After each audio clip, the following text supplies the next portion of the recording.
Old Govindpura में building में लगी भीषण आग। पड़ोसियों ने कहा पहले भी लग चुकी है यहां आग। पोस्टमार्टम के बाद शव परिवार को सौंपा गया।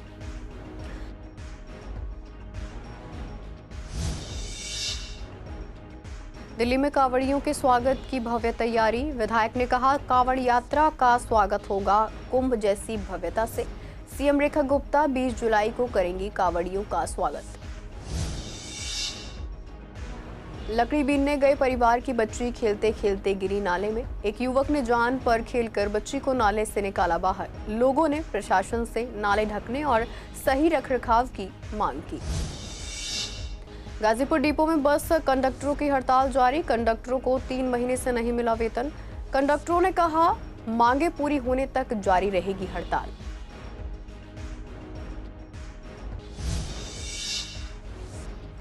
मोगली स्टाइल में घर में घुसा चोर। सीसीटीवी में कैद हुई वारदात। चंद मिनट में कीमती सामान लेकर हुआ फरार। पुलिस ने दर्ज की एफआईआर। नमस्कार, आप देख रहे हैं सीसीएन डिजिटल। मैं हूं आपके साथ शिवानी तिवारी। स्वागत है आपका हमारे खास कार्यक्रम पूर्वी दिल्ली खास में। बुलेटिन की शुरुआत करते हैं कुछ खास खबरों के साथ। ओल्ड गोविंदपुरा इलाके में मंगलवार रात एक मकान में अचानक भीषण आग लग गई, जिससे इलाके में अफरा तफरी मच गई।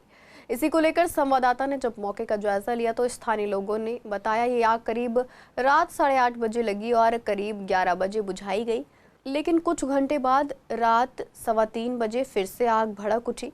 फायर ब्रिगेड की गाड़ियां दोबारा मौके पर पहुंची और कड़ी मशक्कत के बाद आग पर काबू पाया गया। स्थानीय लोगों ने बताया कि जिस मकान में आग लगी वहां बैटरी रिपेयरिंग और कपड़ों का स्टोर चलाया जा रहा था। ये इलाका पूरी तरह रिहायशी है, लेकिन कुछ लोगों ने यहाँ गोदाम और छोटी फैक्ट्रियां बना ली हैं। पड़ोसियों का कहना है कि पहले भी यहां आग लग चुकी है, लेकिन इस बार हादसा गंभीर हो गया। फिलहाल मृतक की बॉडी को पोस्टमार्टम के बाद परिजनों को सौंप दिया गया है।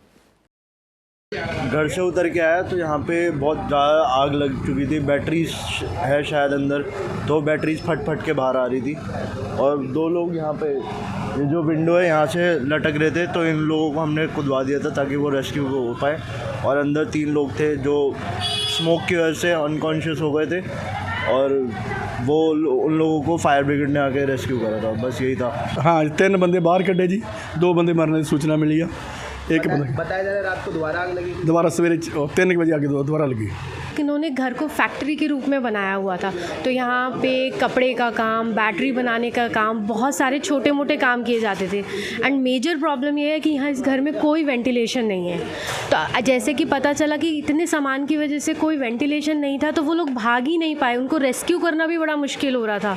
एंड दैट टू ये गली इतनी कंजस्टेड है, यहाँ इतनी गाड़ियाँ खड़ी हुई थी कि पुलिस वालों को भी बहुत मशक्कत करनी पड़ी यहाँ से सारा सामान और लोगों को बचाने के लिए। दिल्ली में सावन महीने में कांवड़ यात्रा को लेकर खास तैयारियां की गई हैं। दिल्ली सरकार के मंत्री कपिल मिश्रा ने कांवड़ कैंपों का दौरा करते हुए साफ कहा कि इस बार कांवड़ियों का स्वागत और भी भव्य होगा। मीडिया से बात करते हुए कपिल मिश्रा ने कहा कि अगर किसी को इससे आपत्ति है तो वह पहले खुद को सुधारे। उन्होंने चेतावनी भरे लहजे में कहा कि किसी भी कांवड़िए को किसी प्रकार की परेशानी नहीं होने दी जाएगी। पिछले साल जहां दिल्ली में 170 कांवड़ कैंप लगाए गए थे, वहीं इस बार ये संख्या 2 गुनी से भी ज्यादा कर दी गई है।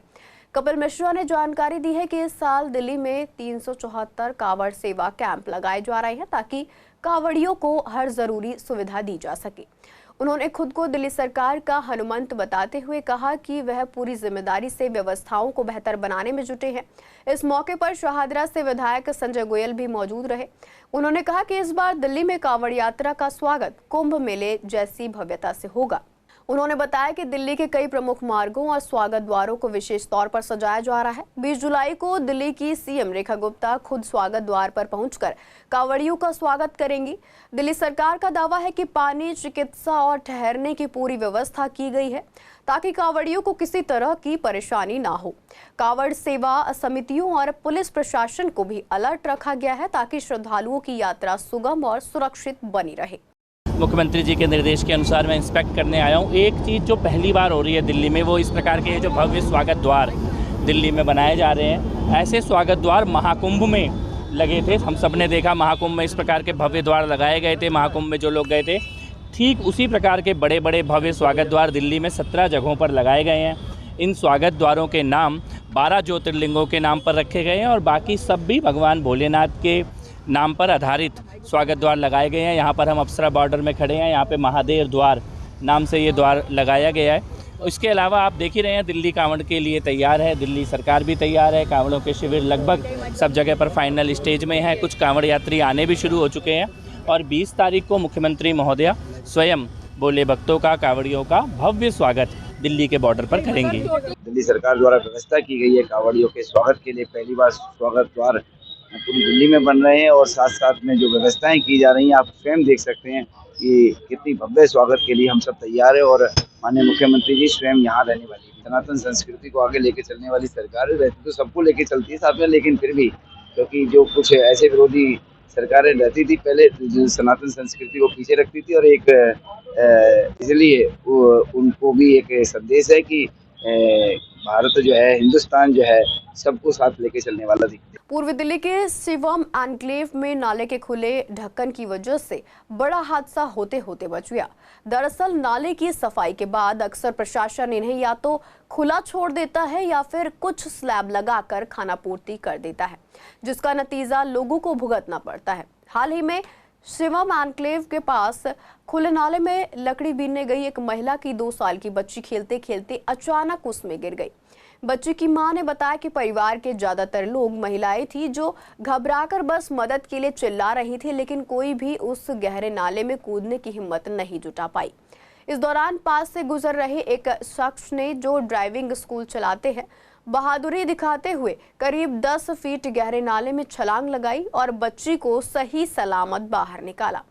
बच्ची के मुंह में थोड़ा पानी भी चला गया था। अगर कुछ देर और होती तो उसकी जान भी जा सकती थी। मौके पर मौजूद लोगों ने बताया कि इलाके में ऐसे कई नाले हैं जिनके ढक्कन या स्लैब खुले पड़े हैं, जिससे कभी भी कोई बड़ा हादसा हो सकता है। लोगों का कहना है कि अगर यह हादसा रात के अंधेरे में होता तो शायद बच्ची का बच पाना मुश्किल होता।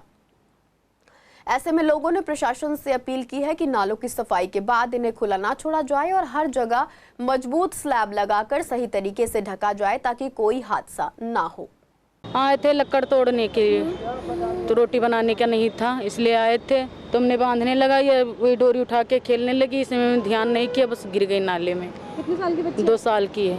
अच्छा, तो फिर जब गिरी तो उसके बाद किसने बचाया? वो भाई साहब गए नहाने, वो कार रोक के भाई साहब के नहाने। हाँ, वो कूद गए, वो कपड़े वपड़े भी कुछ नहीं देखा, ना मोबाइल पैसे सारा लेके कूद गए थे। इसने मैं ध्यान नहीं किया, मेरी बच्ची गिर गई, हमने रोने लगा तो लोगों भाई साहब ने आ गए, वो तुरंत कूद गए, वो कार से उतर के आए, तुरंत कूद गए, लड़की को बस गोद में उठा लिया। अगर देर हो जाती तो क्या? हाँ, तो क्या होता, मेरी बच्ची मर जाती।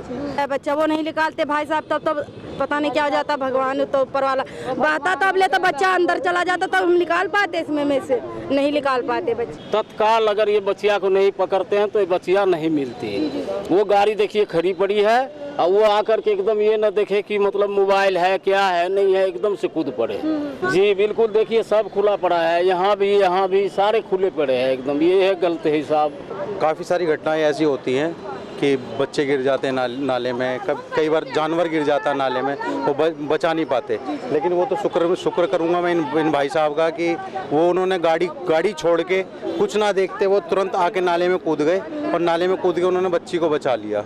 बच्ची को बचाने के बाद वो बेचारे निकले हैं, अभी वो घर गए हैं दूसरे की बाइक पे बैठ के कपड़े चेंज करने अपने। तो मैडम को मैंने देखा वहाँ चिल्ला रहे थे, तो मैं सोचा शायद कुछ गिरा होगा। मैंने जाके देखा तो छोटी बच्ची थी, गिरी हुई थी। 5-6 बंदे खड़े थे उस टाइम पे, तो कोई अंदर गया नहीं? कोई नहीं अंदर बचाने के लिए गया। तो मैं ऐसे ही कपड़े पहने हुए था लगा, मैंने बाहर फ़ोन फेंका और मैं डायरेक्ट नाले में कूद गया और बस फिर मैंने उसको बचा लिया। यहाँ तक पानी था उसमें। बच्ची कितने साल की होगी? 1-1.5 साल की, इससे ज़्यादा नहीं थी, छोटी बच्ची। मेरे को तो बाद में पता चला वो लड़की है, बस मैंने देखा बच्चा है और मैं कूद गया उसमें नाले में। मैंने जो कंडीशन उसकी देखी थी उस टाइम पे, उसके ऊपर मुंह खुला हुआ था, पानी अंदर जा रहा था और जैसे बच्चा तड़पता है ना पानी में बचने के लिए, उस तरीके से वो रिएक्ट कर रही थी। तो मेरे से देखा नहीं गया, मैं विदिन 1 सेकंड भी नहीं लगाया, मैं तुरंत नाले में कूद गया।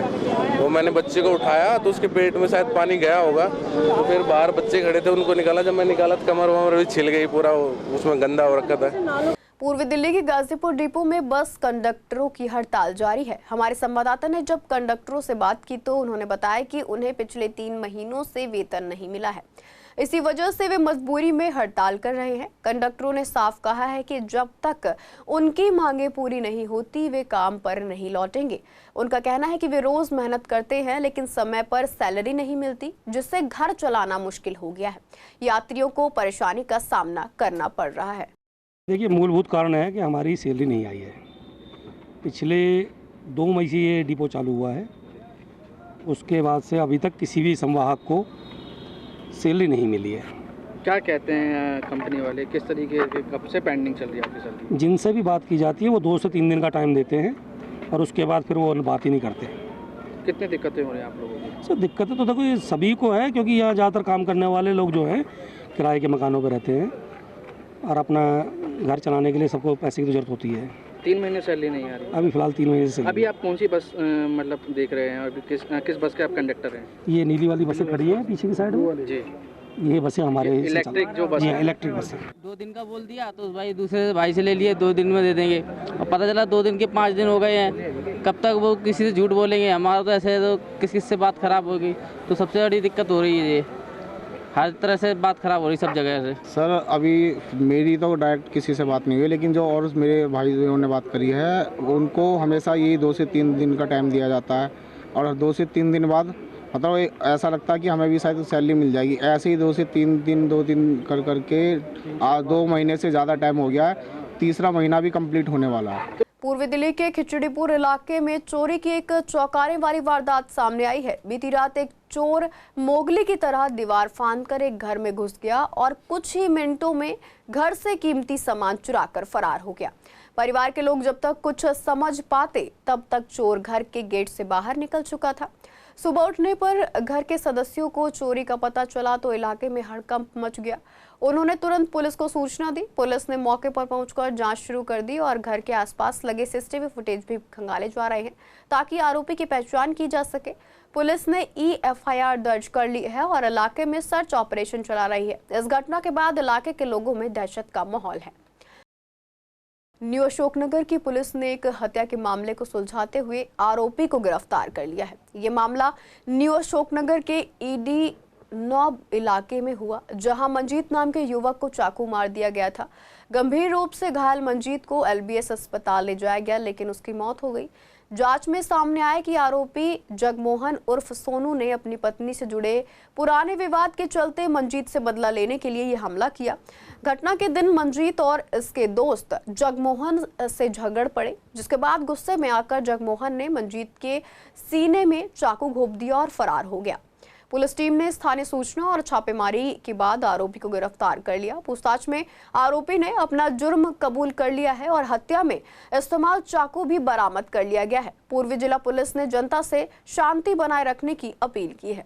ये 13 तारीख का इंसिडेंट है, 13 जुलाई का, जिसमें जो विक्टिम है मंजीत है, ये अपने 2 साथी हैं, उनके साथ ये मयूर विहार में एक मॉल है, वहाँ से रात को वापस आ रहा था। तकरीबन 9 साढ़े 9 बजे की घटना है।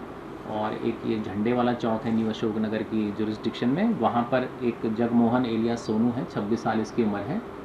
ये वहाँ पर ही गुजर रहा था। इनका जो है कुछ पुराना झगड़ा था, जिसकी वजह से इनके आपस में कहासुनी होगी और वो कहासुनी कुछ ज़्यादा ही बढ़ गई। और उस फिट ऑफ रेज में जो ये अक्यूज़ड है जगमोहन, इसने जो किचन नाइफ है उससे जो विक्टिम है मंजीत, उसको कई बार वार किया, कई बार उस पर हमला किया, जिसकी वजह से एक फेटल हो गया और जिसकी वजह से उसकी डेथ हो गई है। इसमें जो जगमोहन है इसको हमने एप्रीहेंड अरेस्ट कर लिया है। इस पर कोई पुराने भी मामले हैं? नहीं, इनमें से किसी के ऊपर ना विक्टिम के ना ही अक्यूज के ऊपर कोई प्रीवियस इन्वॉल्वमेंट। उत्तर पूर्वी जिला पुलिस टीम ने सोशल मीडिया पर देसी पिस्टल से फायरिंग करते दिखे एक युवक को गिरफ्तार किया है। आरोपी की पहचान सलमान उर्फ सल्लू के रूप में हुई है। कुछ दिन पहले सोशल मीडिया पर एक वीडियो वायरल हुआ था, जिसमें एक युवक देसी पिस्टल से हवा में फायरिंग करता दिख रहा था। वीडियो में चेहरा कुछ सेकंड के लिए ही साफ दिखा, लेकिन पुलिस टीम ने गहराई से जांच कर आरोपी की पहचान कर ली। इंस्पेक्टर योगेश वशिष्ठ के नेतृत्व में बनी टीम, जिसमें हेड कांस्टेबल और कांस्टेबल शामिल थे, करदमपुर इलाके में जाल बिछाकर सलमान को पकड़ लिया। उसके पास से एक देसी कट्टा और 8 जिंदा कारतूस बरामद हुए हैं। सलमान के खिलाफ सशस्त्र अधिनियम की धारा के तहत ज्योतिनगर थाने में केस दर्ज किया गया है। पूछताछ में आरोपी ने अपना अपराध स्वीकार कर लिया है और बताया है कि उसने हथियार कहां से खरीदा था। पुलिस इस मामले में आगे की जांच कर रही है। आज से दिल्ली में 533 क्लस्टर बसों का संचालन बंद हो गया है। इतने बड़े पैमाने पर बसें हटने से आम यात्रियों को काफी दिक्कतों का सामना करना पड़ रहा है। इसी को लेकर हमने पूर्वी दिल्ली के लोगों से बात की तो उन्होंने बताया कि सुबह के समय बसें बहुत कम मिल रही हैं, जिससे उन्हें काफी देरी हो रही है। लोगों का कहना है कि सरकार को पहले नई बसें सड़कों पर उतारनी चाहिए थी, फिर पुरानी बसों को हटाना चाहिए था। यात्रियों का कहना है कि बसों की पहले से ही कमी है और इस तरह अचानक इतनी बसें बंद कर देना ठीक नहीं है। सरकार को इसका कोई सही इंतजाम करना चाहिए था ताकि लोगों को परेशानी ना हो। फिलहाल बसों की कमी के कारण कई रूट पर भीड़ बढ़ गई है और लोग समय पर अपने गंतव्य तक नहीं पहुंच पा रहे हैं। यात्रियों ने सरकार से मांग की है कि जल्द से जल्द नई बसें चलाई जाएं। दिक्कतें तो बहुत ज़्यादा हो रही हैं। वैसी बस बहुत कम थी, जो चल रही थी वो लेट आती थी। अब जो बंद कर दी हैं तो इस वजह से मुझे और दिक्कत हो रही है। बस वैसी भरी हुई आती थी पूरी की पूरी। अब मैं ऑफिस टाइम के लिए निकलता हूँ 1 घंटे पहले, अब मुझे थोड़ा और पहले निकलना पड़ेगा। बहुत दिक्कत का सामना करना पड़ रहा है मुझे। अभी तो रूट भी नहीं पता ना मुझे उसका, कि जो चल रही हैं बसें वो कहाँ से निकलेंगी, कितने बजे का रूट है, क्या है, मुझे वो भी नहीं पता उसके बारे में। तो ऐसे में काफ़ी दिक्कतें होंगी आपको? दिक्कतें तो होंगी। क्लस्टर बस अगर बंद हो रही तो सरकार को पहले सोचना चाहिए था कि कुछ और भी अरेंजमेंट कर लें। दिक्कत तो होगी, समय से पहले निकलते थे तो थोड़ा पहले निकलना पड़ेगा। बस में भीड़ भी होती है तो कई बार हम बस भी छोड़ देते हैं कि सीट मिल जाए आराम से। लंबे रूट के लिए जाना पड़ता है तो थोड़ी दिक्कत होती है। जैसे नई बस निकाली है, उनका रूट भी नहीं पता है, तो ऐसे में आप लोगों को कितनी दिक्कतें प्रॉब्लम फेस करनी पड़ रही है? क्या इस वजह से आप ऑफिस भी लेट पहुँच रहे हैं?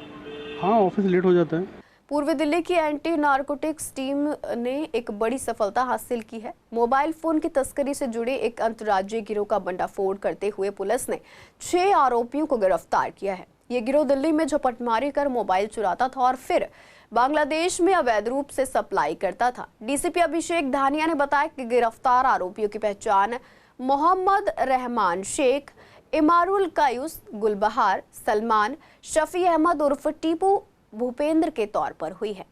डीसीपी ने बताया कि जांच में खुलासा हुआ है कि आरोपी मोहम्मद रहमान शेख चोरी के मोबाइल फोन को इमारुल कायूस को सौंपता था। कायूस ने पूछताछ में कबूल किया कि वह ये फोन बांग्लादेश में तस्करी करता था।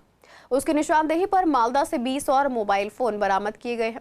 दोनों आरोपियों को मालदा की अदालत से ट्रांजिट रिमांड पर दिल्ली लाया गया। आगे की जांच में गुलबहार को भी गिरफ्तार किया गया, जो मोबाइल बेचने के नाम पर अपने बैंक खाते में पैसे मंगवाने में शामिल थी।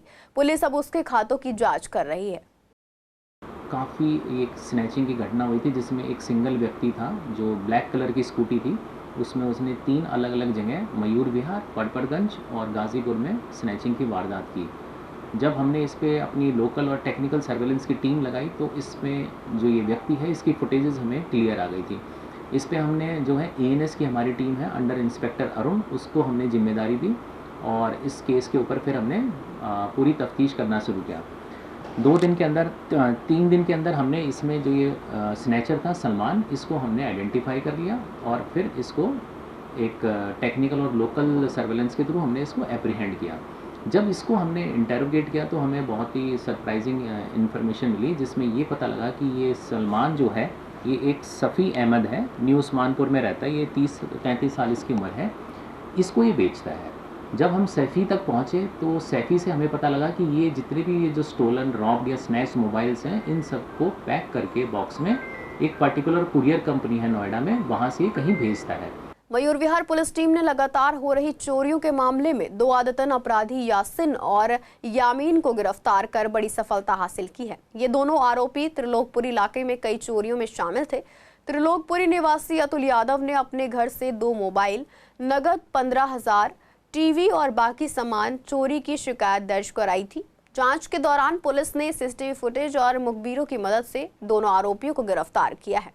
यासीन के पास से 1 मोबाइल और टीवी, जबकि यामीन के पास से 1 मोबाइल और स्पीकर बरामद हुआ है। पूछताछ में दोनों ने बताया कि वे स्मैक के आदी हैं और नशे की लत के लिए चोरी करते थे। उन्होंने कई बार रात में बंद घरों और दुकानों को निशाना बनाया। नकदी नशीले पदार्थ पर खर्च कर दी जाती थी और बाकी सामान बेच दिया जाता था। सावन का पावन महीना शुरू हो गया है और हर तरफ बोल बम, जय महाकाल और ओम नमः शिवाय के जयकारे गूंज रहे हैं। ऐसे माहौल में शिव महापुराण की कथा सुनना बेहद पुण्यदायक माना जाता है। इसी को ध्यान में रखते हुए ज्वालानगर के सत्यनारायण मंदिर में शिव पुराण कथा की शुरुआत की गई। कथा से पहले सैकड़ों महिलाओं ने बड़े श्रद्धाभाव से सिर पर कलश रखकर कलश यात्रा निकाली। इस यात्रा में मंदिर में कथा का शुभारंभ हुआ। कथावाचक पंडित अभिमन्यु शास्त्री ने बताया कि शिव पुराण सिर्फ कथा नहीं, शिव से जुड़ने का मार्ग है। इसमें शिव के अलावा माता पार्वती और बाकी पौराणिक प्रसंगों की रोचक कहानियां हैं, जिनमें सुनकर भक्तों को विशेष पुण्य मिलता है। यशपाल महाराज ने बताया कि ये कथा हर साल पावन महीने में आयोजित की जाती है। इस बार भी श्रद्धालु उत्साह से शामिल हो रहे हैं। कथा का समापन 24 जुलाई को किया जाएगा, जिसके उपरांत विशाल भंडारे का आयोजन किया जाएगा।